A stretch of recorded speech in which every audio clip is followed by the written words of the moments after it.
Hello everyone. Welcome to Core Talks. I'm Denise Posnack-Gaffney. It's Friday at 1:30 p.m. live in New York City. It's a rainy day here. It's so nice just to be inside doing this with you guys. So today's topic is how working from core lets you exercise less, which is awesome. So most of us have the issue of not having enough time, right? Which really means we have the issue of not having enough energy. And we really need to find ways to do what we want to do in the most efficient way possible, right? So I come from Pilates background. Joseph Pilates, when he was creating his work, he was creating it in relation to the city life and the amount of pressure people had, and the fact that we weren't moving our bodies as much as we were pre-industrial revolution.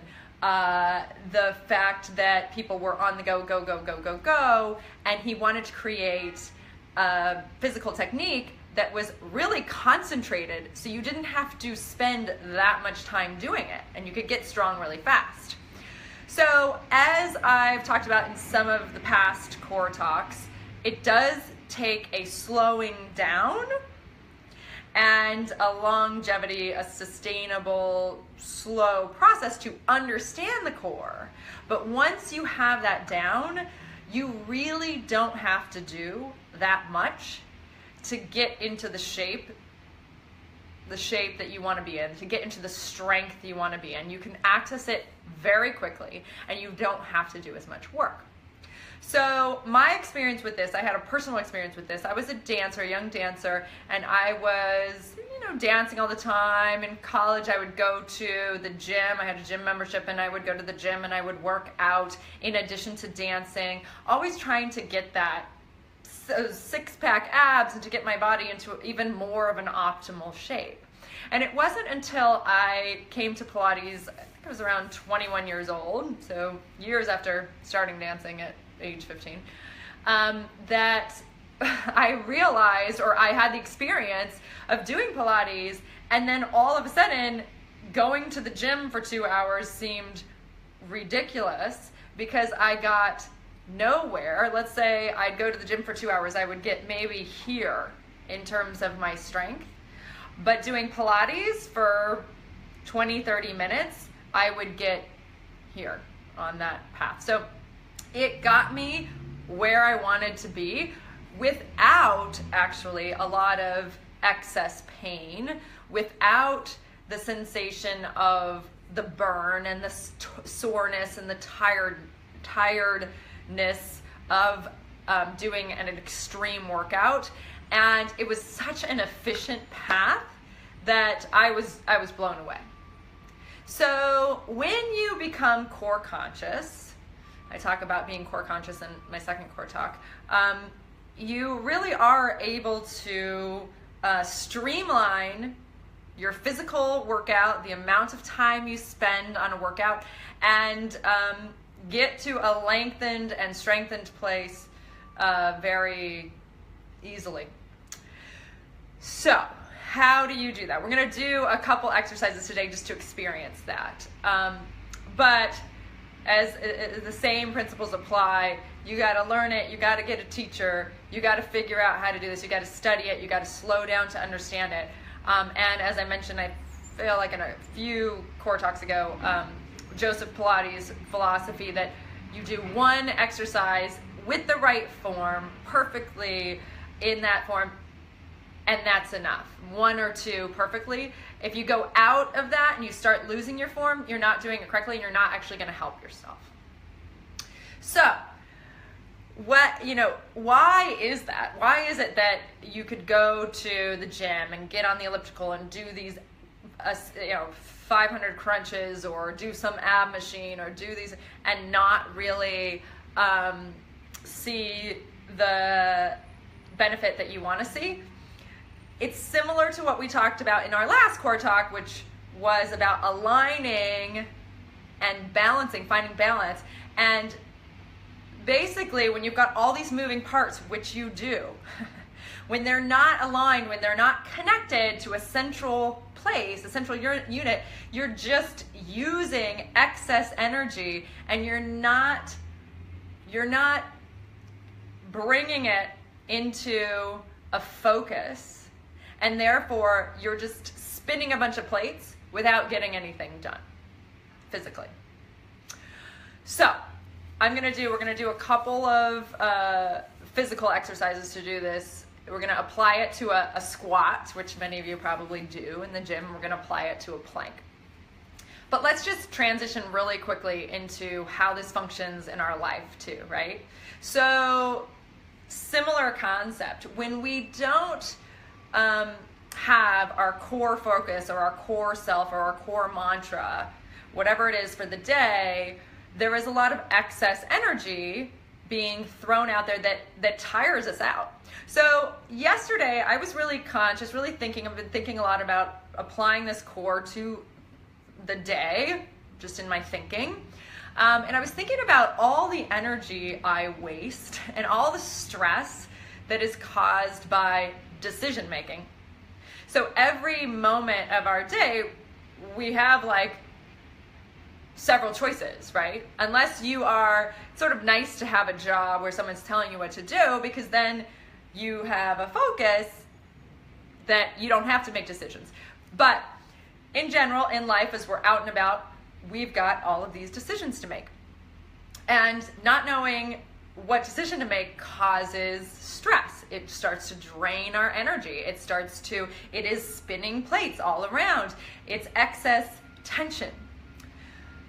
So, to apply core to it, if we can have a core thought, and it's much easier to do it for the hour or for the day than it is to do it for the whole life. But if you can get there to doing it for the whole life, great, then your decision making is very easy because you've got the core thought. So what I want to encourage all of us to do to give a try is to pick your, again, for the rest of this day or for the beginning of this day, wherever you are. If you're in California, it's sort of the start of the day. Pick your core thought. And if you go back to the last core talk, we talked about distilling that thought. What is it that you really want out of the day that's core to you? And you can start with one word and then keep seeing if that's really what you want by saying, well, I want this, I want that, I want to keep going down to distill it. But thinking of your one core thought for the day and see how you can utilize that, how you can stay close to core, how you can slow down to pay attention to core, how you can practice. These are all our physical principles, staying close to this core thought through your day to make your decisions. And just see how it helps you. See if it gives you energy. See if it creates time, which is what we do when we work efficiently in our bodies. We create time because we don't have to do as much. And just see how that works with your decision making. Okay, so that's your mental assignment. So now let's just practice doing a very core conscious squat and doing a core conscious plank. So I'm going to stand up for the squat. I'm going to see. I don't know how much you're going to see of me. You're gonna miss my head, but that's okay. So just standing up. I want you to just go down into a squat, or what you think a squat is, right? So right now I'm not really doing anything. I'm just kind of hanging on my legs. I want your hands just right in front of you. You can make one fist and put the other hand around that fist, and just kind of stay here and just see how that feels. Now, if you have lower back issues, this could go into your back because you're probably arching your back and not supporting your core, right? If you have knee issues, this is going to go into your knees because you're not supporting the core and you're not lifting up out of the core. Same thing with ankle. Anything from ribs down, you're gonna feel it if you're not connecting to core. So you could do a squat here. Let's do a couple like down and up. So we're gonna go down and we're gonna come come up, and we're gonna go down, and we're gonna come up. Now, if you were to continue to do this, you're just gonna go right into your legs. You're gonna overwork yourself. You're gonna find a burn in your thighs, which a lot of us like, but in Pilates, we don't really believe in a burn. We believe in a deep strength that happens over time so that we don't lose any time. So we're gonna come down here and hold. Now, let's try this in the core way. So if you're here, I want you to pull your navel back into your spine. I want you to really hold on to that. And then pull your ribs in a little bit. And that does not mean that you are going to pull your bones back, your rib cage back, or your tailbone back. It means you're gonna stay in this beautiful long spine, but you're gonna pull the muscles in. Hard to do, again, just try it. So pull your navel in and pull your ribs in a little bit. And then we're gonna add a little more effort. We're gonna tighten up the arms a little bit, kind of push your fist into your hand to help you pull your abs back a little more, to help you pull those ribs in. Whew. And all of a sudden, I'm getting super hot. I could start to sweat right now. Push that fist into the hand, pull the navel back, pull your ribs back and hold, and then lift up just a little bit like you're moving through peanut butter, and then press down, pull the navel in, keep the ribs in, push the hands together to pull your ribs back more, and lifting up, and going down and squeeze and hold, hold, hold, and let that go. So if you do your workouts like that, with that intention and that intensity, which is deeply supportive, you're gonna get so much stronger, so much faster. Okay, now we're gonna do the plank. So if you can do a plank, awesome. If you can't, if it's too much on your upper body, then you can do it on your knees, like this, or you can come all the way out. So we're gonna go onto our elbows, and we're gonna send our legs out. And once again, I'm just not gonna do anything. And right now, this is going into my lower back. I'm not really aligned. It's gonna go into my shoulders. I'm not gonna be able to really support myself. So now what I want you to do is drop your tail under a little bit, pull your ribs and your abs up and in, stretch through your spine, and I want you to pull your navel up. Now for me, it's gonna be hard to talk and do this because it's so challenging. Even as somebody who works on the core, if I'm doing it correctly, it should be this challenging.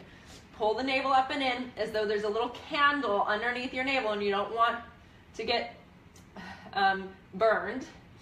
But don't lift your butt up because that's not pulling your navel up and in, that's lifting your hips up.